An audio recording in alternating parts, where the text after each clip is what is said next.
Good evening, everyone. My name is Dawn. Thank you for joining this webinar brought to you by ASQ Innovation Division. The topic of tonight's webinar is Managing Innovation in a Project Management World.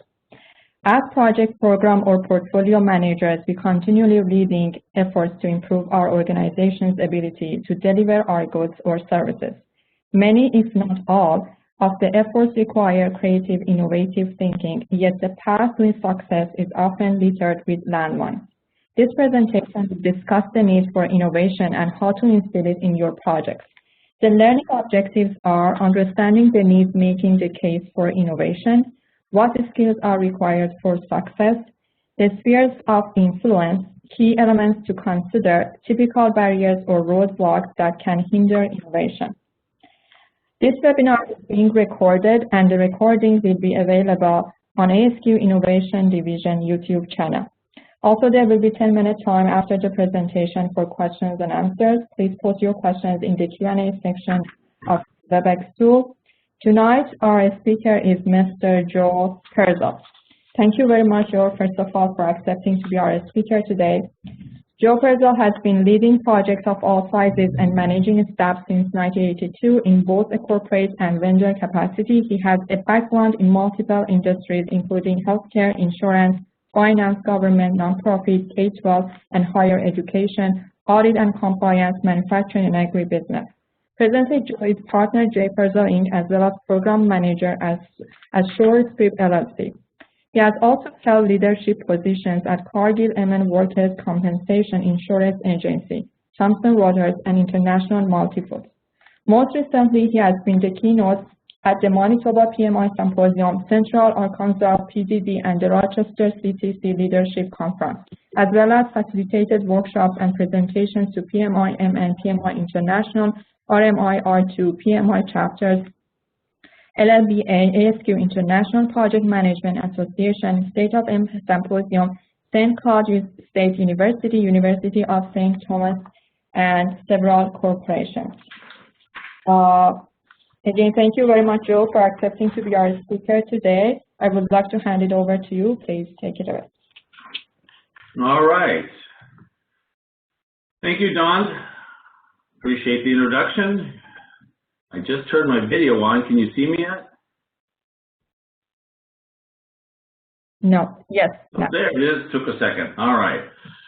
So I turned my video off while you did the introduction. Well, welcome, everybody. Glad you could join us today. I'm going to jump right in.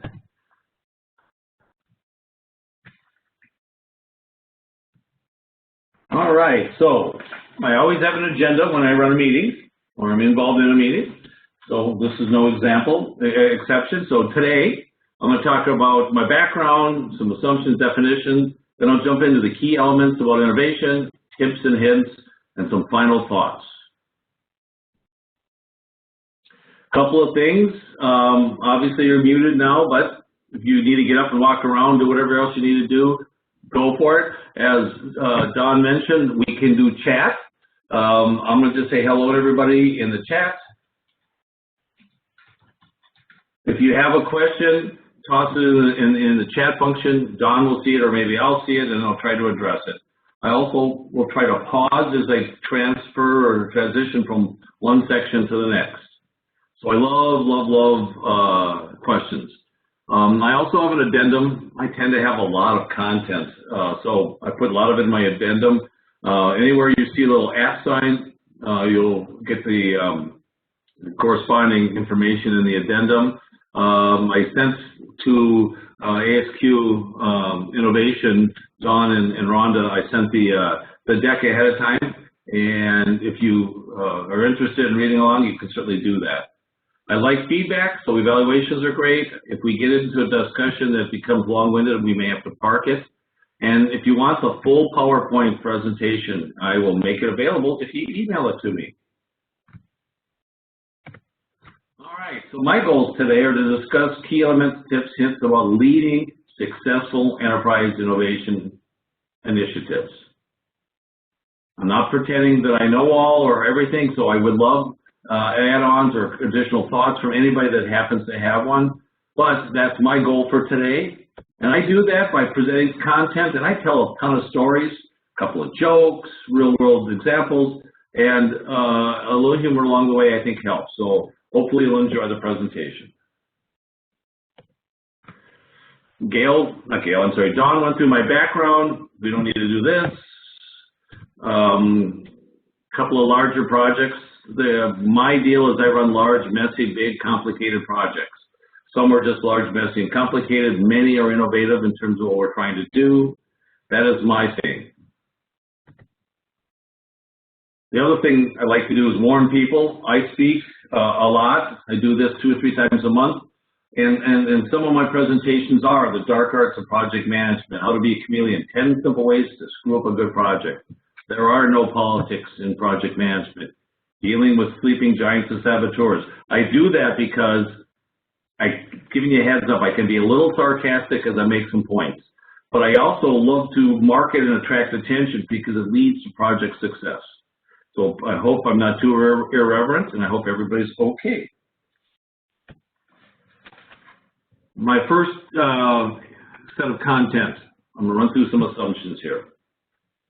Starting up a new innovation effort is not a process. Don't confuse project with process. They are accomplished through the successful delivery of a project, program, or portfolio. Anybody disagrees? I'd love to see it in chat. Innovation will lead to improved operations, processes, customer-facing products, and tools. Otherwise, why do it? Innovation requires out-of-the-box thinking to maximize true project potential and optimum financial gain. It also causes disruption throughout the enterprise. Successful journey from an event or a project is from start to finish is never linear, clean, forecastable, or easy. And you can't change the way people interpret a situation and issue and their ideals, values, or how they react to a new idea. As you're doing an innovative project, you might think this is the greatest thing since sliced bread, and they're going, oh my God, I have to learn something new. I also assume you have the sponsor at the correct level in the organization that is engaged and able to help, especially when it comes around to culture change management. Anybody want to disagree with any of my assumptions? I'd love to see something in chat, or maybe they can add on. But I want to question you. Anybody want to guess what the assumptions are when they become communicated, transparent, and agreed upon? Toss it in the chat if somebody has an idea.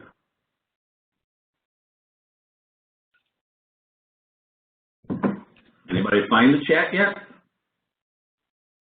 Well, my argument would be that an assumption that is communicated, transparent, and agreed upon is now a project given, not an assumption. Most folks think assumptions are bad. I think assumptions are great when they're communicated because it gets everybody to look at you and say, oh, I don't agree with that assumption. Let me talk about that. All right, so innovation in a project world. We're going to talk about making the case of why it's important, the what, the how, and excellent communications.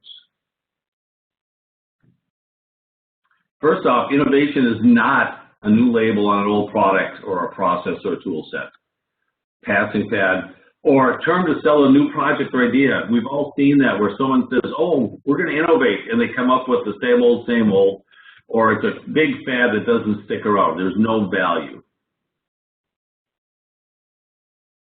So what I like to say is this quote from Robert Frost: don't ever take down a fence until you know why it was put up. Before you start doing something to upset the enterprise, find out why the present process works. What metrics are you trying to improve? What situations are dire straits that need to be fixed?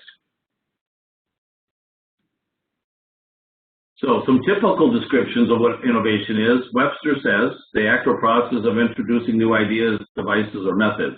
Wikipedia, innovation information, and my ASQ all have examples. The key here is they all say the kind of same thing. It's all about new, better, more effective, value. So it's going to be new, that's why it's innovative, but it's better bring better solutions, more effective solutions, and create value. All right, so list as many differences as you can between an innovative project and other types of projects. When you're sitting there at your desk watching this video, what are you thinking is some of the major differences in a project that you've been involved in? Here are some examples I have. Anybody have something different than what I have? I would love to see a note in chat.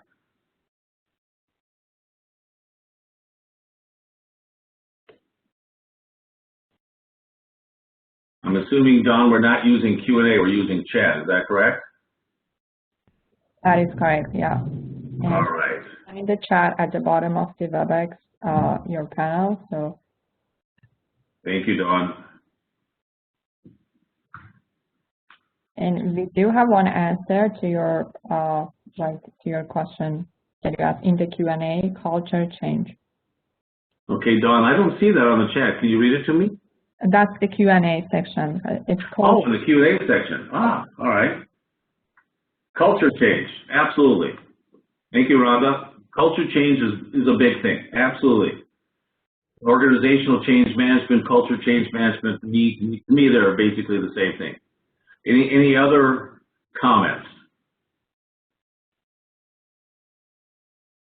All right, so let me go on. So here I'm going to try to make the case in the project world. So why do project managers, staff managers, business analysts, scrum masters, product owners need to embrace innovation? I say the growth and viability of an organization hinges on the results from an innovative project. Sponsors, SMEs, whatever, are all experts on what they do, not experts on innovating or adapting or handle out-of-the-box thinking or managing culture change. So therefore, it's up to us, the people that run the projects, that are leading the efforts. Our job is to help make the innovation work. And of course, when you're up to your armpits and alligators, it's hard to remember it's your job to drain the swamp. Meaning, when you're really working on the project, it's hard to remember that your job is to get everybody to buy in, make sure they understand what's up, what's in it for them as you're trying to get all the various stakeholders aligned. All right, so let's talk about the what. Know the people that can impact your projects. The organization type you have is big, and you need to encourage an open mind and know your support base. So let's talk about organizational change. I say innovation is driving and directing the 20% who embrace change and disruption to deliver results. 20% of the world loves change. No, they don't necessarily like change when you put it on them, but they like developing, they like creating, they like innovating. Organizational change management, culture change management, is about helping the other 80% adapt and accept. So when you're innovating, you have to keep in the back of the mind from day one, what's this going to do to the organization, and how can I make that change to the culture work? And as Rick Godwin says, one reason people resist change is because they focus on what they have to give up instead of what they have to gain. Next point, you need to know who can impact your project, who they are, figure out who falls in the 20% and who falls in the 80% and what role they'll play. And then the next thing is you have to have a relationship with them. It's tough to influence or communicate or get people to do something out of their comfort zone if you don't have a relationship. Some people, that is not natural to them, and that might be what they have to work hard at. I, on the other hand, you'll see in a little bit, am a raving extrovert. My cross to bear is I have to work really hard at the details of managing a project. Relationships I build second nature. Folks that are better with details, but maybe not so with relationships, your strength and your struggle would be, how do you build relationships with people? The next thing you want to know is you want to know what their interest, attitude is towards your project. Are they a supporter or not? And Dilbert is one of my favorites. So before you energize my team, the boss says, with your proposal, let me introduce everyone. This is Wally. He'll show no reaction because he hopes apathy will kill your idea before it creates work. This is Alice. She'll leave halfway through your presentation to make a phone call. This is ASOC. He'll be enthusiastic because he doesn't understand how the real world works. This is Dilbert. He'll tell you why your idea is impossible. This is Carol. She'll spend the entire meeting wondering if that's your real hair. And this is Ted. He gave us 2 weeks notice last week. And of course the boss says that I like to keep my eyes closed the entire time because I have my allergies, so go. I mean, how often is it you walk into a room, you're kicking off an innovative project, and you have all sorts of stakeholders that are pushing back? So, first question, again, toss them in the Q&A or the chat. Name some people that you don't necessarily think of as part of your project.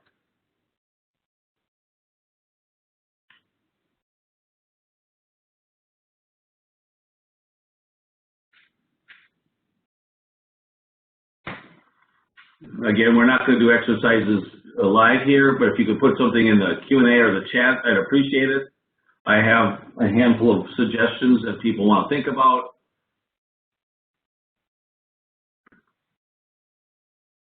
Customers and clients, yes. External, absolutely. Thank you, Christine. All right, Christine, open the can. Now everybody else can use the Q&A. Oh, Naya, line workers, absolutely. Keep going. Think of somebody that you work with every day. And we do have some answers in the chat. Yep, I'm reading both sides. I've got both open. Suppliers, absolutely. External vendors. Here's some items I have. The admin to the assistant to your sponsor. How do you get access to that sponsor half the time? Or any executive, the admin assistant. Make sure you make friends with them. Someone mentioned external, I said vendors, they said suppliers. Think about stakeholders outside, like legislature, governor, city council. How many times do you have to go through, let's either say security, legal compliance, or an inspector? They're not on your project team, but they can impact your project, can't they? And then the last two are SMEs that like to stick their nose into your project, or executives that are interested in the outcome, that are good or bad, or stakeholders that have competing projects. So when you sit down, you know who's going to help you create, you know who's going to help you test, but who else is going to impact your project? Make sure you think about those folks. This is a grid that I like. I got it from Bright Hub PM. It's called a stakeholder identification grid. And one axis is how much power do they have, another one's what kind of attitude, and another one's what kind of interest. And what you can do, if you look in the addendum of the handout I gave, is there's a little grid. You can go and say there's John and Susie and Mary and Steve, and you can go in and say, Steve's a sleeping giant. He has good power and a great attitude, but he's got no interest. And you can list all the folks there and figure out how you want to work with them.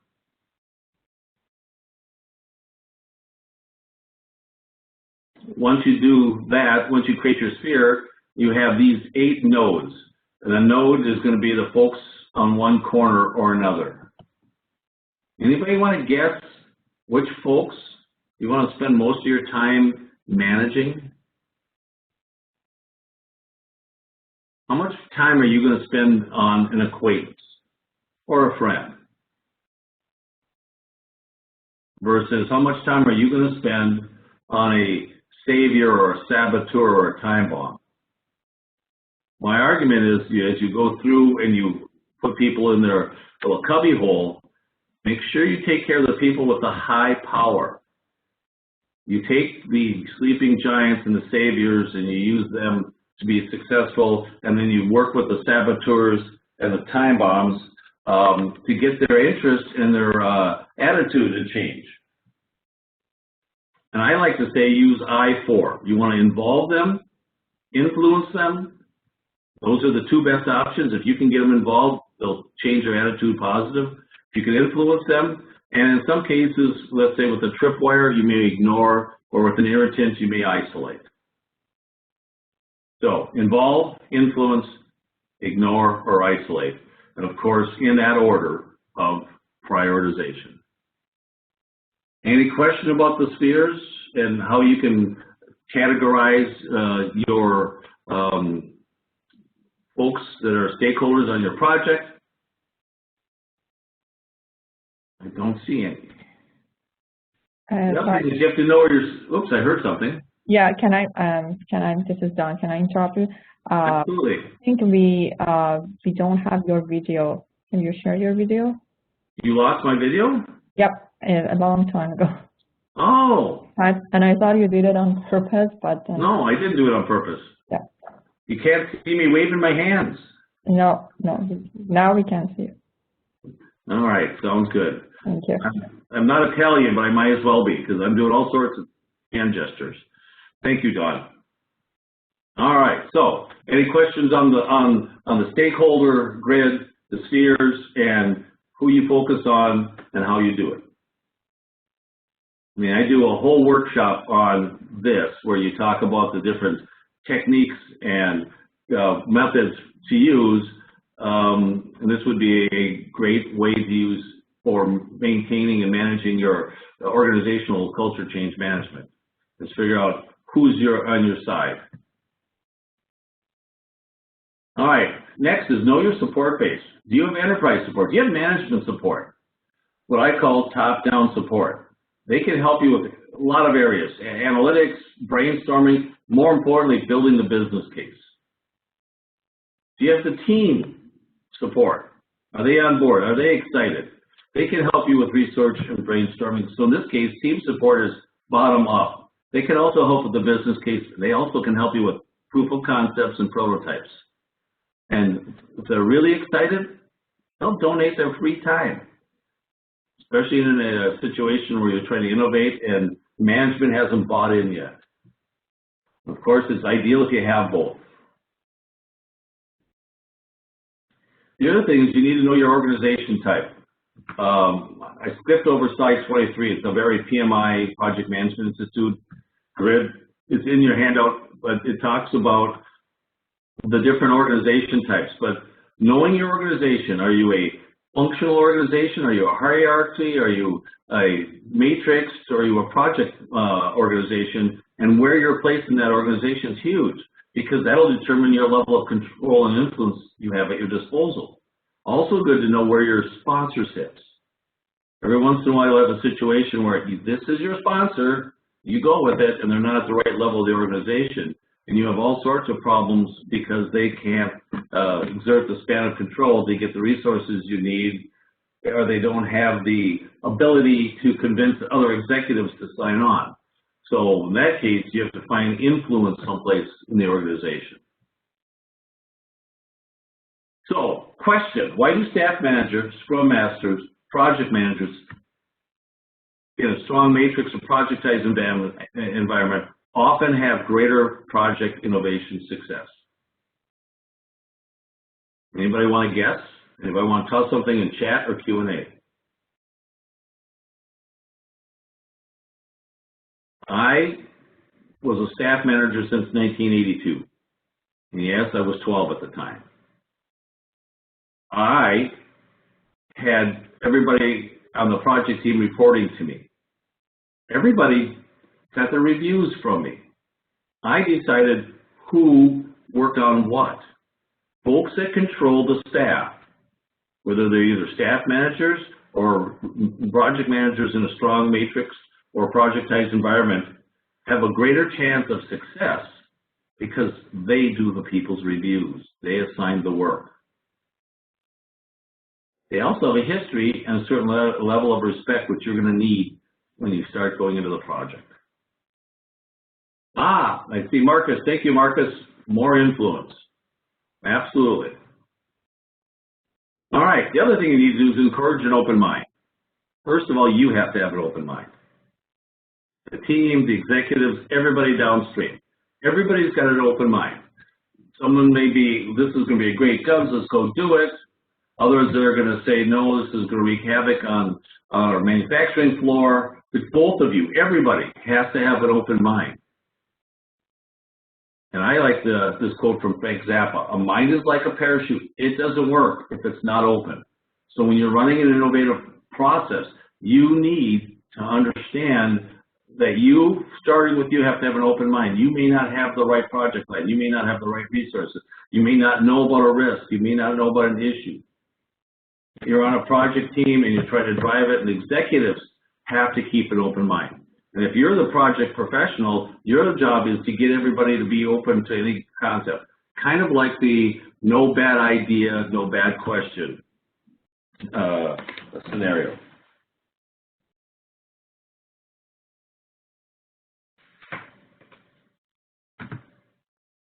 So let's talk next about the how. Any questions before I move on?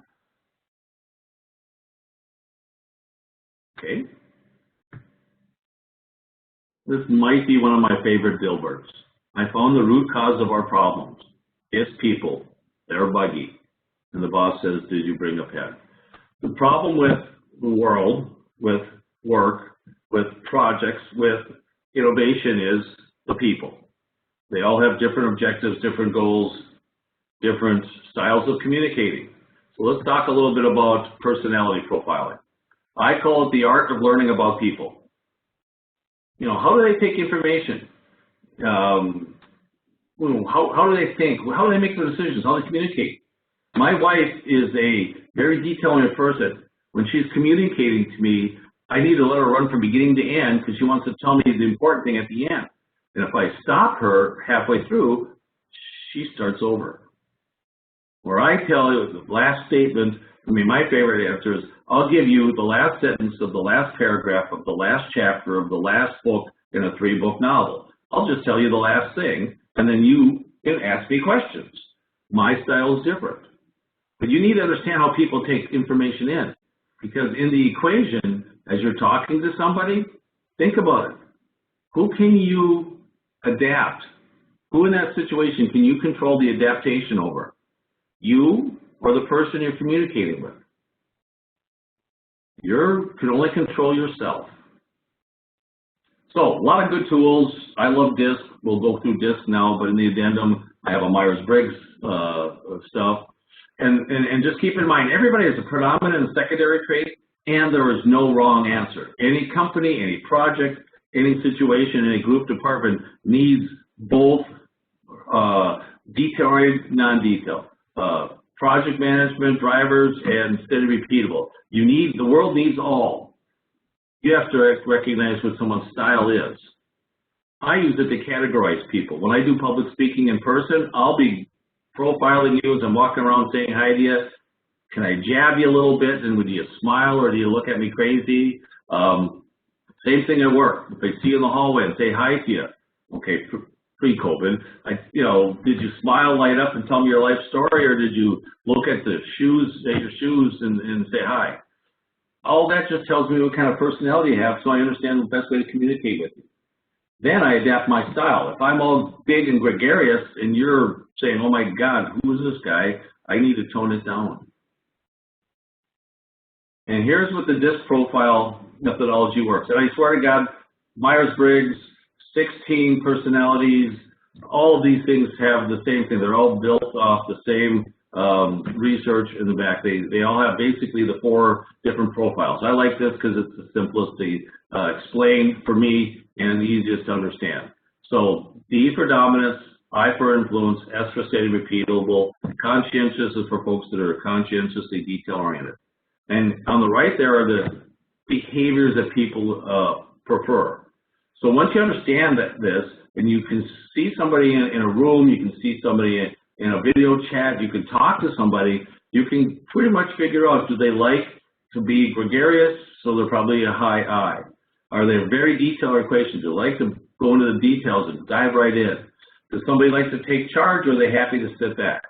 You can figure these things out, but figure that out because as you're building your stakeholder grid, you have to understand not only where they sit on the grid, but what's the best way to work with them? What's the best way to communicate? Also, is a great thing to do for yourself because then you can make it communicate to others when they're talking to you. I often tell people, just tell me the answer and I'll ask you if I have any questions. It's my way of communicating. Please, please, please don't explain the whole thing to me if you don't have to. Much prefer just a straightforward, simple thing. Here's my DISC profile. I'm off the chart D. I'm a big dominant, and I run projects by force of personality. I know a lot of extremely successful project managers that are high Ds with a high C. They run projects by being detail-oriented. They know everything going on. Most folks that run projects or programs or portfolios are not good with the steady repeatable. Most folks that innovate don't want to have a high S because they're looking to improve or make better. They're looking to change. So I like to think of myself as a chameleon gunslinger. I come in, my job is to get a project up and going or straightened out, and I'm going to clean the town up. And I do that because I'm everybody's buddy, and I'm all for energy, and I do all sorts of communication styles to get everybody buy-in. So I like to think of myself as a chameleon gunslinger. All right, another thing with personality profiling is you have to be present. That is just my simplistic way of saying you're in a meeting and you're meeting with some people, new people you haven't worked with. Don't multitask. Be present. Video conferencing is the next best thing to being in person. Pay attention. Are they multitasking? Are they asking questions? Are they leaning in? Are they board stiff? Be present. You can't profile somebody to understand how to communicate with them unless you're present and pay attention. One of the biggest things you can do in life, in the world, is be good at asking questions and listening. Because if you ask a question, it'll give you information. Most folks want to tell you, answer your question, want to, I have a problem with this project. Oh, why is that? Oh, blah, blah, blah. Well, gee whiz, if we did this, would that solve your problem? All good questions. So be good at understanding how to ask a question. Now, there are a couple of different types of questions. You can ask a question to build rapport. Hi, haven't met you. Who are you? Where you work? You could do it to gather information. Oh, you're on my project team? How long have you been with the company? What's your area? What much do you know about this project? And then you could also ask questions to lead people to a conclusion. So, example on that would be, so if we did this, would you be on board? You're leading them to an answer. And what you do is you watch and observe cues, how they react. And I have not taken in their office or in their cube off the slide, because sooner or later people are going to work together. I swear to gosh they are. But what's their office looks like? Here I got a whiteboard behind me. I've got my little disc profile. You can see in the picture right off my shoulder. I took some time to put a whiteboard. Welcome to you guys. That tells you a little bit about me. Different settings. People are different, formal and informal. They're also different if you're one-on-one and in groups. Again, the folks that are less gregarious, they prefer one-on-one communications. If you're not a high I, it doesn't mean you don't like people. It just means you prefer smaller groups, one-on-one preferably. Where the high I is like bigger group. I mean, I'm off the chart I. Give me 200 people in a room. I love it. The other thing is people act differently when they're stressed or challenged. And then finally, people's motivators are all different. So you have to find out who's motivated by wanting to help, who's motivated by, when I do this in person, I give out chocolate for people to ask a question or to answer a question I have. So what's one of the biggest challenges to learning about people you work with? I've already mentioned it. There's not enough face time. Hard to read somebody when they're in a different department, remote, or everybody works by email or chat. The company I work for now is called SureScripts. Oh my gosh, everything is a Teams chat. After the third or fourth chat I get with somebody, I just click on the call button and say, all right, why don't we just talk? Because I don't like chatting. Because not everything transmits well across email, text, and IM. But one of the biggest challenges to understand people and profile them and understand what's motivating them is you have no visibility to who they are. So what you do in a normal world is you do group meetings, you do kickoffs, you do happy hours, you do lunches. And in our particular world now, in the COVID world, you still can do a happy hour, but you're going to do it with everybody on a video, mute all the videos, they'll show it, chat. It's awesome. There's all sorts of tools that are being rolled out now where people can cross-chat. I was at a meeting yesterday, they were talking about some of the neat tools, so 10 of us on the call, I can chat one-on-one with Dave, I can chat one-on-one with Steve, or whatever. It's, you know, but use your tools to connect with people, and don't, I mean, a lot of people want to mute their video. Turn it off. I'm saying if you're in a meeting, open it up and encourage everybody else to do it, because then you can see that I say something that you don't agree with. If I see that look on your face, I know how to react. If I hit the ball out of the park, oh, look at that smile, you're shaking your head, yes. Can't do that unless you're visibly available. So one of the things I suggest is, not in today because this meeting would be tough to hold, but when you're running a business meeting, encourage everybody to turn off or turn on their videos. The CIO of my company actually insists on it. If you're on a call with him, he will call you out. How come your video is not working? It's his polite way of pointing it out. Here's my profiling joke. Since you're an introvert and timeouts don't seem to bother you, your punishment will be to find some kids in the park and play with them. This guy, this father, knows how to profile somebody and use it to influence an outcome he wants. All right, last slide on this section. There's a difference between authority and power. You need to know both. One is the right to exercise the power. So think org structure.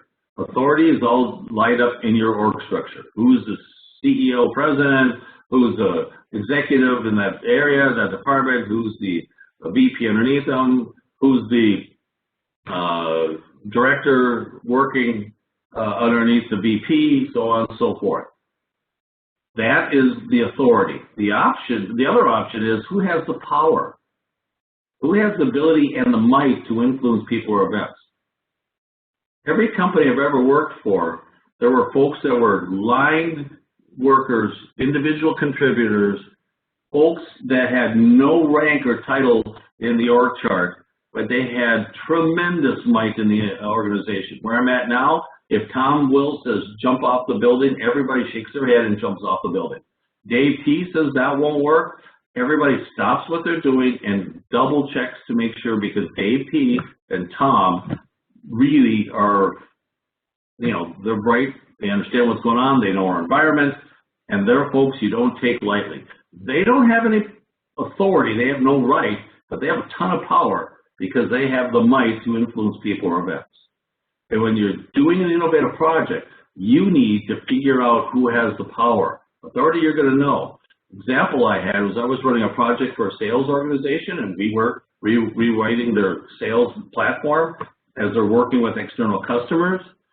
We were moving things along. Everybody was happy until the project almost came to a halt because one of the subject matter experts, that was a salesperson, didn't like something, and he brought up the chain of command, and the sales manager cornered the sponsor and said, "We're not okay. You can't take that feature out. We need it. Do not move forward without it." That person that had the problem with a feature being removed had no authority in terms of the right. The salesperson, the sales manager, wasn't even on our stakeholder grid. But together, they had the might to take and change the direction. We ended up putting additional resources on the project to meet the timeline because somebody with might stood up and said, "We must." And I like to say, if you think you are too small to make a difference, try sleeping with a mosquito. Even the smallest person, shouldn't say small, that's probably a bad anecdote, even the person with the less amount of authority should speak up, and you need to listen to them. So no small idea, no bad ideas, no idea is bad, no question is bad. Make sure you listen to them all. All right, let's talk a little bit about salesmanship. Who here loves being a salesperson? Anybody like sales? Toss it in the chat or the Q&A. I'll smile if I hear anybody that sees it, because my guess is anybody on this call says, oh my God, I hate salespeople. My argument is everybody's in sales. Your spouse is in sales, your kids in sales. If you're a manager, your employees are in sales. If you're an employee, you're in sales trying to sell your boss. Your boss is in sales. Everybody's in sales. You just don't want to be the salesman, the used car salesman. So sell the belief that benefits are worth the cost and the risk. So when you're doing an innovation project, you need to do culture change management. You need to tell them what's in it for them. Sell the benefits. The benefits for one group is going to be different than the benefits for the next group. Benefits for management might be meeting budget numbers. The benefits for the team might be recognition. Benefits for the people downstream might be less work as your business grows. Even the old school types might get a benefit, but each person is going to have a different set of benefits, and you need to understand what's in it for them, each individually. And that's way you can do that to get them to buy in, is if you can sell them to get involved. Can they help you with the research? Can you develop the concept? Can you get them to sell it to other people? If you can make it their idea, and they're walking, if they're one of 10 people in a department that you're going to end up changing something for as part of your project, and they walk in and say, you know what, this project's not so bad. We should probably give the team a chance. That's their idea. They bought it. They'll help you sell it. So the best way you can sell something is make sure they understand what's in for them. Make it their idea. I love this quote. There goes my people. I must follow them, or I am their leader. So that's my way of saying whichever direction that conversation goes, whatever is important to them, you let them go, because you're going to make it their idea. You can't tell them what to do and have them actually buy in, because if you control or force it on somebody, that's not buying in. That's, you know, just doing as told. All right, you need to be able to promote the cause, which again is salesmanship, bottom up, top down. If the top management, as we talked about earlier, is excited about it, they can bring it down. If you've got a groundswell from the bottom up, they can bring it up. I like to say appeal to their head and their heart. The head is, hey, this isn't going to be so bad. Look at these things. What are the facts? The heart is, you know, this is a problem. We need to deal with it. This is the best option we have. I need your help. Appeal to both their head and their heart. Now, in some cases, you're going to need to prove something without analytics or evidence. If it's really innovative, you can't use past metrics because it's so new. Whoever came up with the in-home shopper, you know, wedding deal where you can go in and pick a gift because the bridal registry, whoever came up with that couldn't prove that they would increase sales, reduce returns, and create great brand recognition. They had no stats or analytics to prove that. But you can paint a descriptive picture. You also can do a proof of concept and prototype. So, when I say salesmanship, I do not mean this person. You do not want to do that. Best way to sell something is don't sell anything. Earn the awareness, respect, and trust of those who might buy. Again, I'm not looking for somebody to go on and be that typical salesman. I got the best of you. No. Find out what their problem is, solve their problem, gain their respect and trust. All right, last area within this section is excellent communications. One of the best things you can do is be a great communicator. To me, that's delivering the right level of detail, both analytically and soft skills-wise, regular, timely, whether it's good news or bad news, and always remember what's in it for them, and then you can facilitate meetings. You need to be the person that can adapt your communication style, because as we said earlier, they're not going to adapt theirs, so you need to be able to flex your communication. One of the things you do is you have to communicate differently. If I'm in a meeting that is all detail-oriented people, we can jump into the weeds. If I'm in with all executives and they only want to top the waves, high-level stuff, I can easily do that. The problem you have is what happens when you're in a mixed group. One of my hints are, tell the group that is not going to get communicated to in their normal style, that you're not going to do that, that you have to, because this is an executive management meeting, I have to talk high level. Please don't dive into too many details, you'll lose their audience. Or just the difference, if an executive is sitting in a meeting and you need to jump into details, please, please, please don't tell them to quit talking. Let them go. That is what they do, that's what they have to do. They think out loud.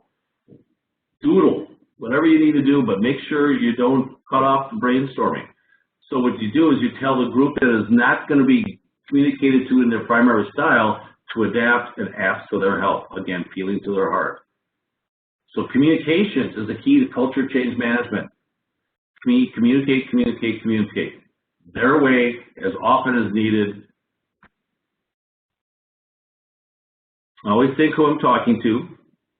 Management, sales, marketing, quick to the point. Technical engineers, details, HR operations, process and procedures. And my favorite, he says with sarcasm, counting, which is details, process, and procedure. I'm not a good repeatable process guy. I like creating things. I don't like following process. So accounting and finance frustrates me. But gotta live with them. A couple more hints. The art of listening. You have 2 ears, 1 mouth. Use them proportionally. And when you ask a question, remember to be quiet. If you are talking, you're not listening. One of my biggest concerns is don't finish other person's sentences. God, I sometimes do that. That is one of my problems. Is I'm already, my head's running so fast. Oh, I know where you're going. Well, no, let them finish the sentence. The other thing to do is hear the tone of their voice. Again, something you can't do in chat or email. And then most importantly, step back and listen to all the information. Instead of hearing the first point and jumping on it, step back, hear the whole point.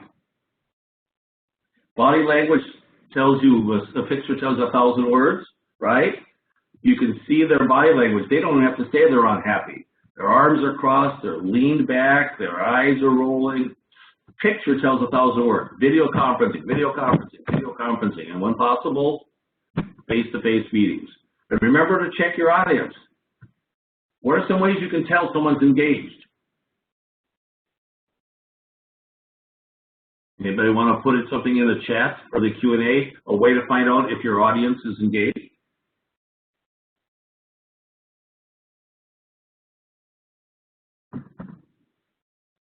I'm not seeing anything coming. Put cameras on. Yes. Thanks, Marcus. Anything else? Anybody else have any ideas? Well, one way to do it is ask a question and sit there in silence until somebody answers.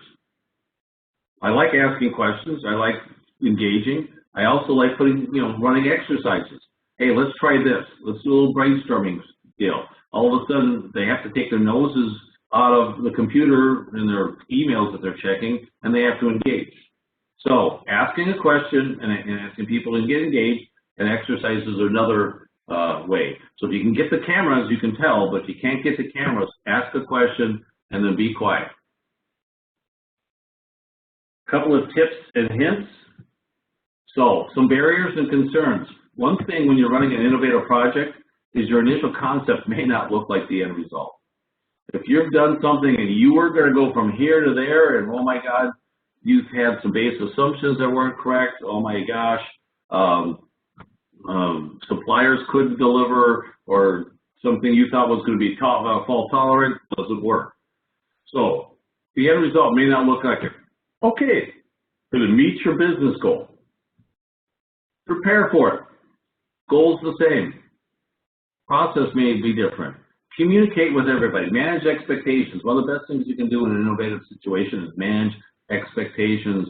And in my PMI world, we say we document that as a risk. We are trying something new. We've never done this before. That is a risk we need to manage. The process to completion, success may not be normal. I love this picture. This is your plan, and this is what really happens. It may be an agile process, lean startup, waterfall, prototype, skunkworks. My favorite story about this is I worked for a local healthcare company that wanted to get into the data warehouse business. Now, this is 10, 15 years ago before data warehouses really took off. And they wanted to know what the most valuable doctor was. And their definition was, our clinics are loss leaders.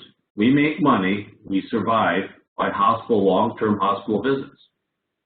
So what they had me do is create a Microsoft Access, yes, everybody shake their heads and said, oh my God, prototype, where I took data from ER clinics and tied it to the hospitals, and within 80–82% accuracy, I could tell you who the doctors that did the best job of referring business to the hospitals. Well, that got some people's interest. Enough money that we could get rid of the Microsoft Access backend and stick it into SQL Server, put more data in there, clean up the data a little bit. Now we're doing Access front end with the SQL Server backend. Now people are saying, oh my gosh, this is great. Can we clean up the accuracy of the data? Next thing they do is they go out and buy a tool. Prototype showed the value of the data. Skunkworks helps you do it real quickly. That's not normal. You may be a strong Agile environment. You may live with waterfall. It doesn't matter to me. Those things may not work in your innovative world because you can't get funding for management. I used to work for a company called Cargill. No wine before their time. Oh my God, those folks would double check, triple check everything. First job I ever had out of college. Great way to learn to do things the right way, but boy, oh boy, process heavy. And I've got a lot of other places where do it and document it later.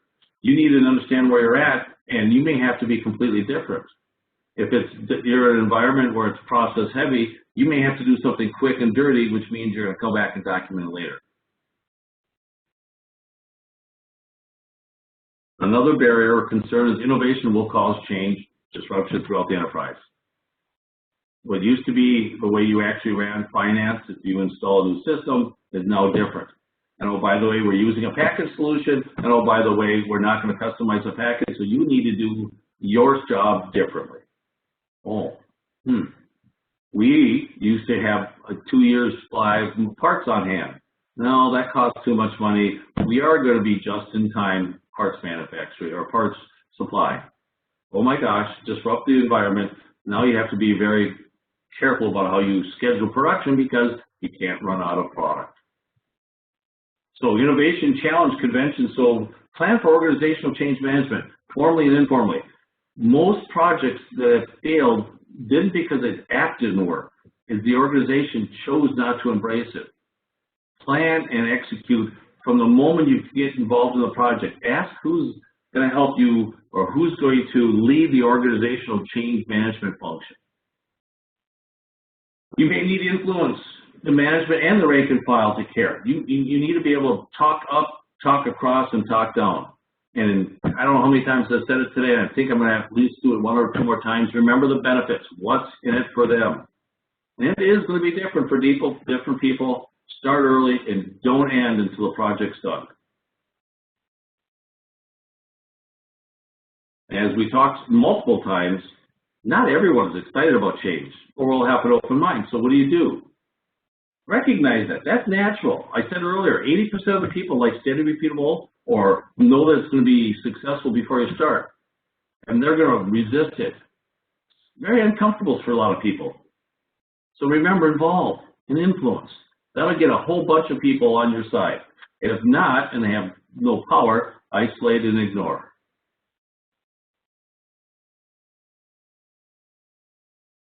All right, this may be my most sarcastic slide. I apologize in advance. But how can you tell when a team member isn't telling the truth? Their lips are moving. And I don't mean that anybody's lying to you. My story here is I had my best developer working for me. I'm a .NET expert. I want to learn Java. I've got this 200-hour app. I can do that in 250 hours. He thought he could do it. Not a problem. 400 hours later, he's still working on that app. Would I still have done it? Absolutely. He was my best employee. He was going to get that opportunity. I, however, backlogged a couple other projects because he took an extra month to get done. So when someone's telling you the truth or telling you something, don't assume they're absolutely accurate. They may just have a different opinion. They may want it to be. It could be just the way they look at something. So when somebody, this is all about validate, validate, validate. When someone says something, validate anything important to your project. So what you ask clarifying questions. I love curious George. Get curious. Confirm something in writing. Oh yes, I think your innovative idea is a great thing. Let's go for it. Good. Clarify it. That point. Send it to me in an email. You said you're on board. Your team's ready to go. Did I hear that correctly? It's amazing when they see something in writing, how many people will go, yeah, but not for another month. Is that okay? Play back what you heard. Ask the question in a different way. Story about that is I used to be a recruiter. Yes, I know. No one likes recruiters. I used to be a recruiting and a staffing company. And somebody would come up to me and say, I need 100 grand. And I'd ask them what else was important. And at the end, I'd go, all right, so if I got a job close to home where you can telecommute with a great boss, where you can learn some new technology and you have a great career path, would you take the job for 80 grand? It's amazing. 60, 70% of the people would say yes. Wow, money's not that important. So what I did was I asked the question differently. How much money do you need? Was it 100,000? If you got all these benefits, would you take 80,000 as asking the exact same question in a different way? How can you tell when a sponsor, SME, isn't telling you the truth? Another same thing, it's the same thing. Oops, I went too fast. Anybody on your team that's an important member of your team, an important stakeholder, when they tell you something, validate, validate, validate. It is so important because if you have a wrong assumption or a wrong situation, it will bite you in the behind down the road. Different reality. Webster says the state of reality is the state of things as they actually exist rather than as they appear or might be. My definition is the state of things that each individual perceives actually exists. I think this is a great opportunity. This will be a neat little project. Everybody will love it. And somebody downstream that's going to be impacted says, oh my God, my life is changing. Horrible. Everybody has a different view of reality. So they all have some reason. So here's a subset of why. But the key is they have a different reality. Don't assume that what's in it for them is the same as what's in it for you or somebody else. Don't assume that they're getting excited. Make sure you manage their reality. And the joke I love for that is the two fish say, you think it goes above, you think it keeps going above the surface. From where the fish are sitting, the rainbow sits under the water. They have no clue that rainbows run above the water. We, on the other hand, only think the rainbows run above the water. We don't know that runs under. Individual realities shape the person's perspective, which impact your project.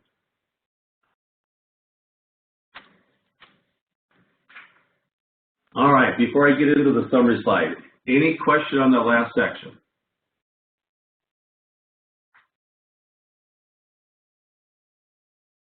All right, so not too bad here. We're reasonably close to time. We'll have plenty of time for questions at the end. So, in summary, be prepared to be innovative in all aspects of how you work on the project. What you used to do for business analysis or project management or communications may not work. You have to adapt. You have to be able to adapt as much as everybody else. Not everybody thinks and acts the same. So remember personal profiling, remember the spheres of influence, remember that people are different than you. Assumptions and risks are your friends. No one manages them well. Everybody hates, when they say, you know what assumption means? Well, I think assumptions are exactly what that means if you don't manage them, if you don't make them transparent. Same with risks. Don't be afraid to document something as a risk. Gain as many converts as possible as early as possible. Get as many people on your side. If you can't get upper management pushing downhill, get the masses pushing uphill.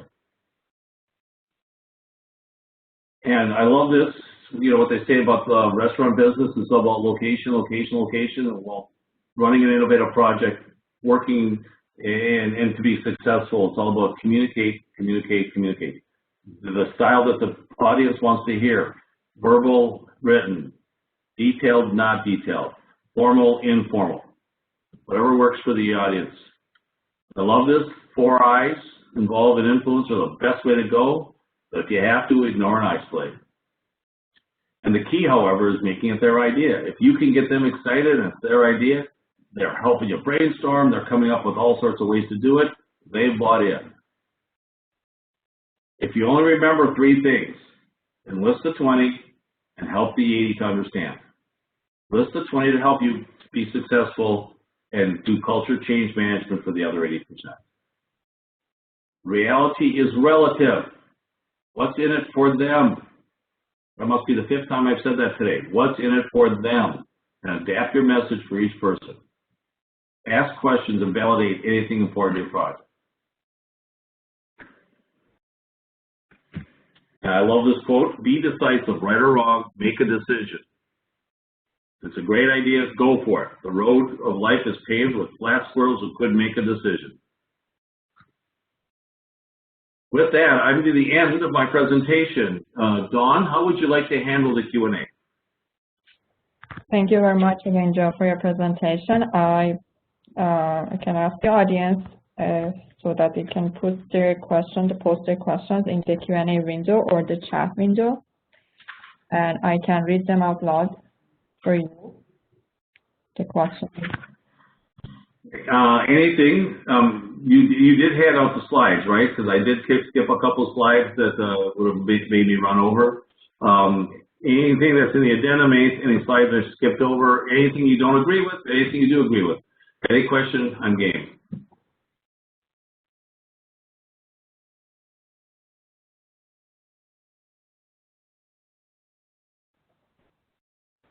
Everybody's thinking very hard. Yes. You know what I find is the first person or 2 that actually pop something in will get everybody involved. So thank you, Marcus. You like the 3 C's. Absolutely. Communicate, communicate, communicate. I mentioned 8 ways to different communication styles along the way, but I summed it up in the last slide. It's all about communication.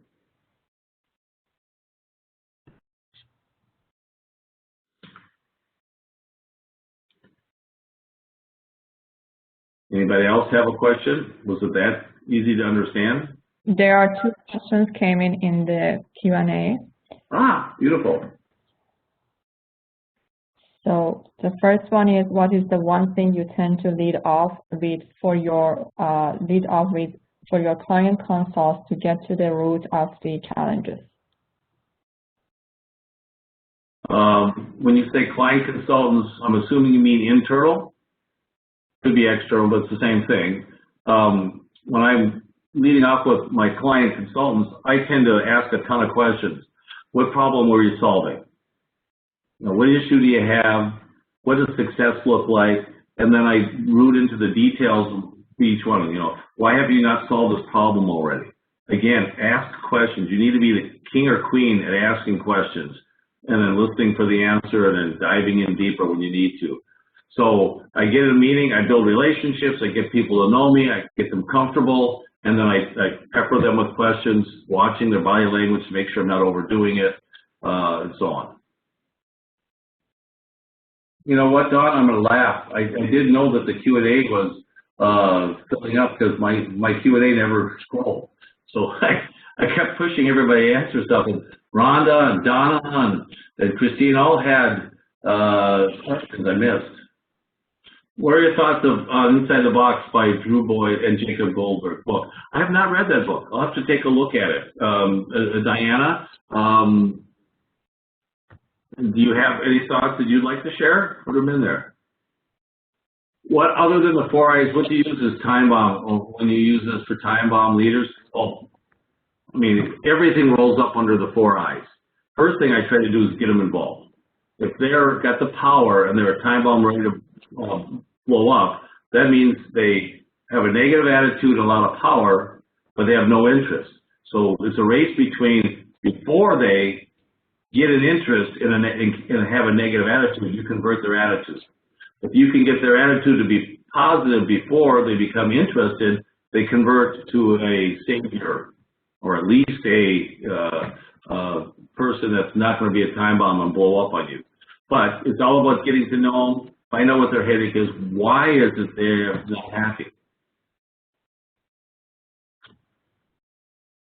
There is another question in the chat. How does one understand the organization when started a new job, and what's the latest strategy on managing projects with supply chain disruptions? Okay, love that question. There are a lot of tips I can give for how do you find out about an organization. First one I do is, whoever hired you.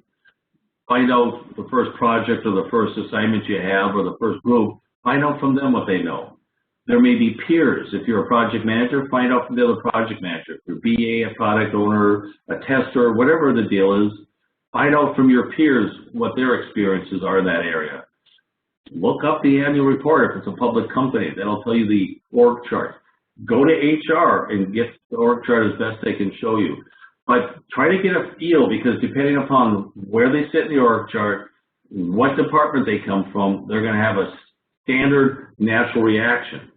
If I'm going to go into the security group and say, I want to change something, their eyes always perk up. Oh, why is that? Well, change causes disruption. Disruption causes risks for security. So remember that if you're going and doing something for legal's whole purpose for being around is to minimize risk. So what you need to do with them is communicate, we're doing this so we can minimize risk. So job organization, where they sit in the organization, how they take communication in, talk to people that have been around for a while. And I've been known to go up and say, have you done a DISC profile or a Myers-Briggs? What's your personality profile type?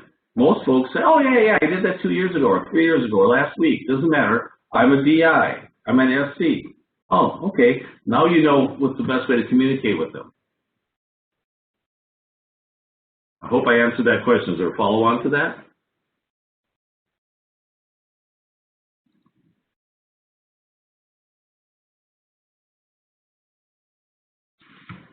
Any other questions?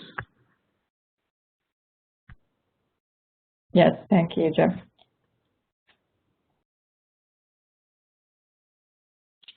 I'm not seeing any more questions. I didn't even see that one pop up. Don, do you have anything else? They may have sent you up. No, I don't think there isn't any more questions posted yet, so. Well, I'm in no rush to take off now. If someone wants to hang around and chat, I'm happy to stick around. We can do it through chat or the AV, or we can turn the video and the audio on. Don, is there anything else after this? No, there wouldn't be anything. So if there isn't any more questions, we can just conclude this webinar event. And the package I sent out had a survey in it. I would love any feedback anybody has. If anybody wants the full deck with the jokes and all the details, send me an email. I'm happy to share it. Don or Rhonda, if you want the full deck as well, just let me know, and I'm happy to send it to you as well. Sure. Thank you very much, Joe. Thank you again for your presentation, and I would like to remind everyone that you can find the recording of this webinar on ASQ Innovation Division YouTube channel. Thank you all for joining this webinar, and have a good evening all. Bye, everybody.